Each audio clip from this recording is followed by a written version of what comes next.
അൽഹംദുലില്ലാഹ് ഞങ്ങളെല്ലാം ഉള്ളത് വലിയ ധൈര്യത്തിൽ ദിക്റുടെ മജ്ലിസായിട്ട്. ലോകത്ത് ദിക്റിനേക്കാൾ വലിയത് ഒന്നുമില്ല. ദിക്റ് ചെല്ലത് പോകട്ടെ, ദിക്റ് ചെല്ലത് പോകട്ടെ. ദിക്റുടെ ബഹുമാനം മഹത്വം നിങ്ങൾ മനസ്സിലാക്കണം. ഞാൻ നെനപ്പാക്കിക്കൊണ്ടുള്ള മഹാനായ, ഞാൻ ബഗ്ദാദിൽ പോയപ്പോ അവിടെ ഒരു മഹാന്റെ സിയാറത്ത് പോയ മഹാനായ ബിശ്റുൽ ആഫി റളിയല്ലാഹു അൻഹു. ഞങ്ങളെ മുത്തഅല്ലിമീങ്ങൾ ആ ചരിത്രം പഠിച്ചിട്ടിക്കുക. മദ്രസയിൽ പോയ എല്ലാവർക്കും അതിന്റെ വിഷയം കൊണ്ടു. ഈ ബിശ്റുൽ ആഫി ഞാൻ ചെല്ലത് ദിക്റ് ചെല്ലതല്ല, ചെന്നോണ്ട വിഷയം. പിന്നെ എന്തിനാ നിങ്ങൾ ആലോചനാക്കിയാൽ മതിയോ?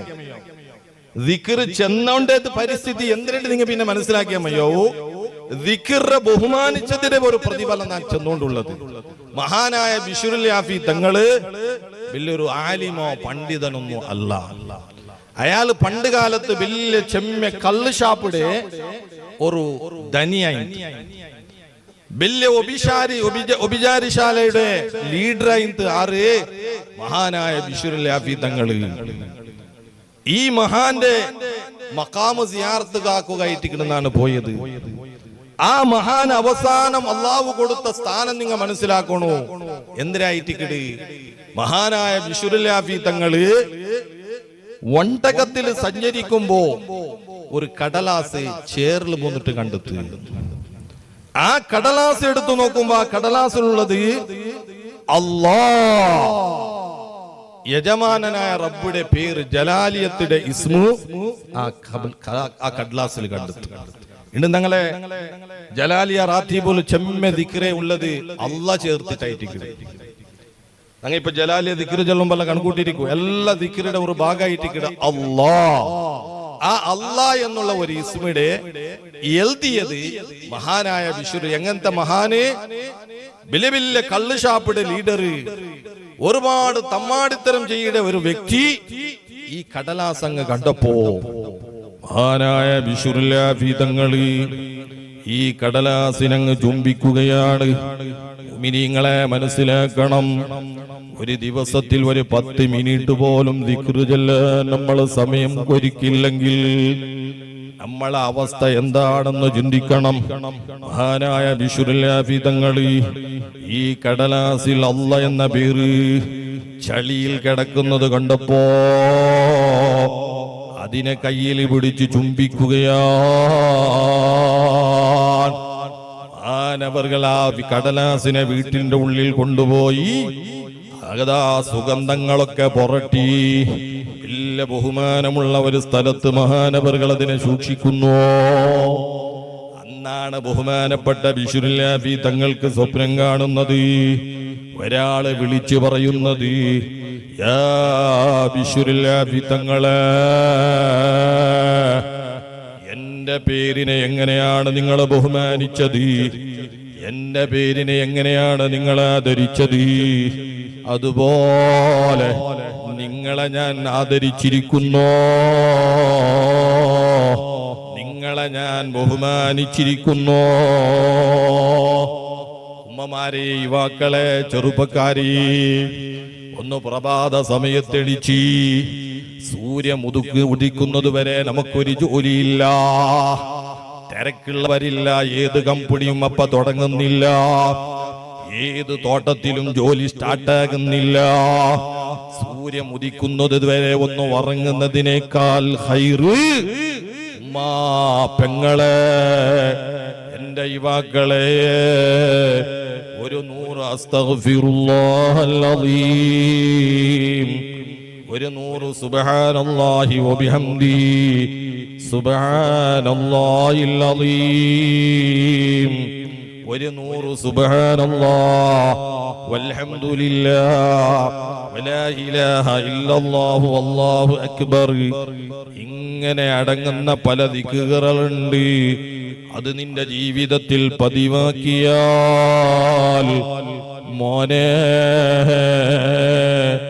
നിന്നെക്കാൾ ബഹുമാനമുള്ളവൻ ആരുമില്ല. കാരണം എന്റെ ഒരു പേരിനെ ബഹുമാനിച്ചതുകൊണ്ട് അല്ലാഹ് പ്രഖ്യാപിക്കുന്നത് കണ്ടില്ലേ?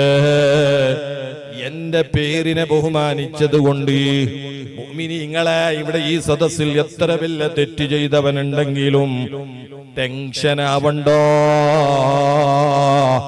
ഞാൻ അത് ചെയ്തു പോയി, ഞാൻ ഈ തെറ്റ് ചെയ്തു പോയി, ഞാൻ അങ്ങനെയായി പോയി.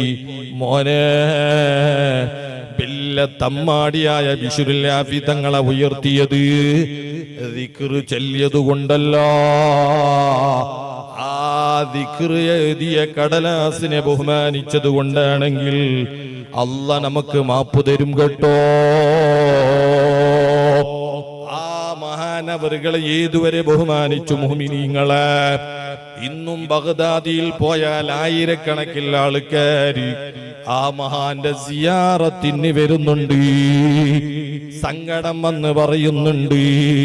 പോരാ, മഹാന്റെ ദർബാറിൽ ഒരു പ്രത്യേകത എന്താണറിയോ?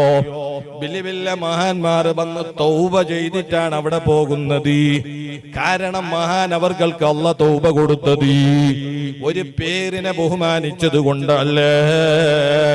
നിങ്ങൾ ചിന്തിക്കണം മുഅ്മിനീങ്ങളെ, അങ്ങനെ മഹാനായ ബിശ്റുൽ ആഫിന്റെ സ്ഥാനം എത്രയാണറിയോ? മഹാന്മാരെ പറ്റി, മഹാനവറുകളെ പറ്റി പറഞ്ഞത് കണ്ടില്ലേ? ജീവിതത്തിൽ ചെറുപ്പ് ധരിക്കലില്ല.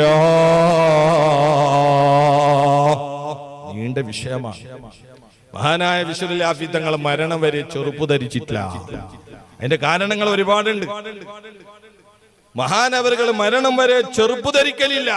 പക്ഷേ ചെരുപ്പ് ധരിക്കാത്ത കാരണം കൊണ്ട് ആട്, മാട്, ഒട്ടകങ്ങൾ, മൃഗങ്ങളതാ മഹാനവറുകൾ നടന്നു വരുന്ന സ്ഥലമുണ്ടോ അവിടെ കാഷ്ടിക്കലില്ല, അവിടെ മൂത്രിക്കലില്ല. ഏതുവരെയാണറിയോ?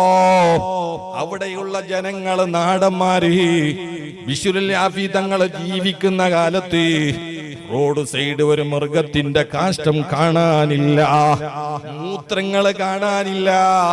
എന്ത് കാരണമറിയോ? ഇവിടെ വലിയ ഒരു മഹാൻ, അല്ലാഹു ബഹുമാനിച്ച ഒരു മഹാൻ ഇവിടെ ചെറുപ്പിടാതെ നടക്കുന്നുണ്ട്. ഞങ്ങളെ കാഷ്ടിച്ചാൽ ചിലപ്പോ അവിടത്തെ കാളിലേക്ക് കാഷ്ടമായി പോകും, ഞങ്ങളെ മൂത്രിച്ചാൽ നമ്മളെ മൂത്രം അവിടത്തെ കാളിലേക്കായി പോകും എന്ന നിലക്ക് മൃഗങ്ങൾ പോലും അവിടെ നിന്ന് കീഴ്പ്പെടുത്തി കൊടുത്ത മഹാനാണ് ബിശ്റുൽ ആഫി തങ്ങൾ. അവസാനം ഏതുവരെയാണറിയോ? ഒരു ദിവസം ഒരു പശുവതാ റോഡ് സൈഡ് കാഷ്ടിക്കുന്നത് കണ്ടപ്പോ നാട്ടിൽ ചർച്ച ഉണ്ടായി. എന്തേ ഇവിടെ കാഷ്ടിക്കുന്നത്? സാധാരണ ഇങ്ങനെ കാഷ്ടിക്കലില്ലല്ലോ, ഇതുവരെ നമ്മൾ കാഷ്ടം കണ്ടിട്ടില്ലല്ലോ. ഒരു പക്ഷേ ബിശ്റുൽ ആഫി തങ്ങൾ മരണപ്പെട്ടുപോയോ? പിന്നെയാണ് അന്വേഷണം നടത്തുമ്പോൾ ബിശ്റുൽ ആഫി തങ്ങളെ വഫാത്തായ വിവരം കേൾക്കുന്നത്. മുഅ്മിനീങ്ങളെ, ഇവിടെ മനസ്സിലാക്കേണ്ടത് ദിക്റിന്റെ ബഹുമാനം ഞാൻ കുറെയല്ല പറയുന്നത്. ഒരു പേരിനെ ബഹുമാനിച്ചത് കൊണ്ട്, ഒരു പേരിനെ ആദരിച്ചത് കൊണ്ട് അല്ലാഹ് കൊടുക്കുന്ന സ്ഥാനം കണ്ടില്ലേ?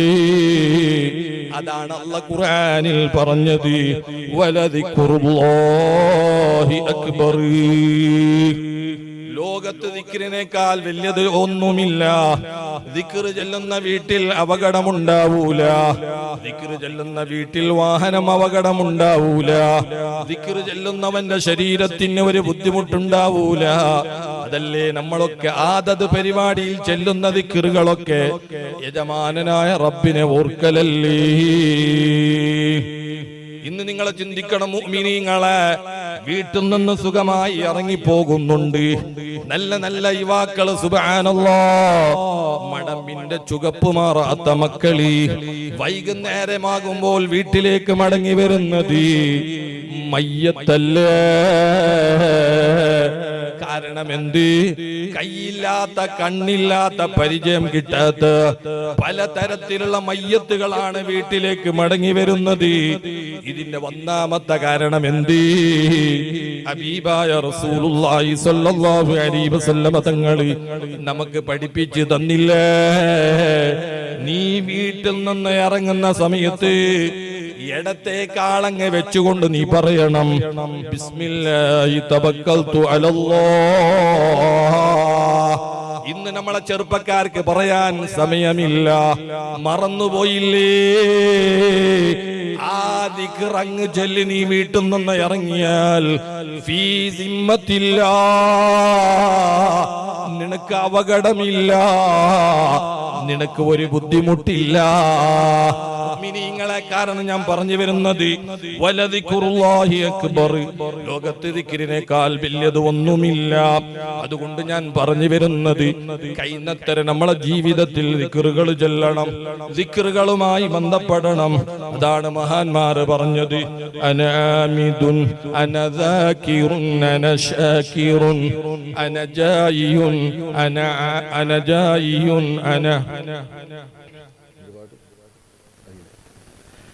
മഹാന്മാർ പറഞ്ഞത് നമ്മളെ പണി എന്താണറിയോ? നമ്മൾക്ക് അല്ലാഹുവിനെ സ്തുതിക്കുക, അല്ലാഹുവിനെ നമ്മളെ ദിക്ർ ചൊല്ലുക, അല്ലാഹുവിനെ നന്ദി ചെയ്യുക. ഇതാണ് നമ്മളെ പരിപാടി. അത് മാത്രമല്ല, നമുക്ക് വിശപ്പമുണ്ട്, നമുക്ക് വസ്ത്രങ്ങൾ വേണം, നമുക്ക് ദാഹിക്കുമ്പോൾ വെള്ളം വേണം. ഈ 6 കാര്യങ്ങൾ. എന്നിട്ട് മഹാന്മാർ പറയുന്നു,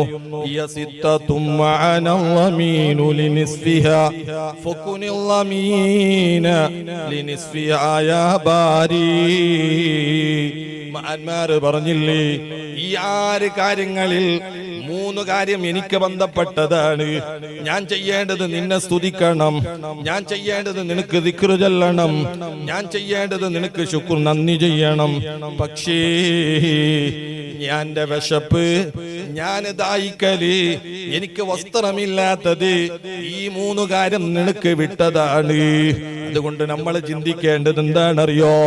എനിക്ക് ജോലിയില്ല, എനിക്ക് കച്ചവടമില്ല, എനിക്ക് ബിസിനസ് ഇല്ല, എനിക്ക് ഏർപ്പാടില്ല, എന്റെ കൃഷിയിൽ ബർക്കത്തില്ല. ഇതിനെപ്പറ്റി നീ ചിന്തിക്കണ്ട. നിന്റെ പരിപാടി ഒന്ന് സുബഹിക്ക് എണീച്ചു മോനെ, കുറച്ച് അല്ലാഹുവിനെ സ്തുതിക്കുക, കുറച്ച് അല്ലാഹുവിനെ ദിക്ർ ചൊല്ലുക, അല്ലാഹുവിനെ നന്ദി ചെയ്യുക. ഇത് നീ പാലിക്കുമ്പോ നിന്റെ ഡ്രസ് അല്ലാഹു റെഡിയാക്കുന്നുണ്ട്, നിന്റെ ഭക്ഷണം അല്ലാഹു റെഡിയാക്കുന്നുണ്ട്, നിനക്ക് വെള്ളം അല്ലാഹു റെഡിയാക്കുന്നുണ്ട്. അതുകൊണ്ട് ഞാൻ പറഞ്ഞു വരുന്നത്, നമ്മളെ ജീവിതത്തിൽ കൂടുതൽ ദിക്റുകൾ ചൊല്ലണം, ദാക്കിരീങ്ങളായി മാറണം. അല്ലാഹു അതിന് തൗഫീക്ക് നൽകുമാറാകട്ടെ. പെരുത്ത് ദിക്ർ ചൊല്ലുന്നവരെ കൂട്ടത്തിൽ അല്ലാഹു നമ്മളെ ഉൾപ്പെടുത്തി തരുമാറാകട്ടെ. അതുകൊണ്ട് മുഅ്മിനീങ്ങളെ ദിക്റുകൾ ചൊല്ലണം. ലോകത്ത് ദിക്റിനേക്കാൾ വലിയ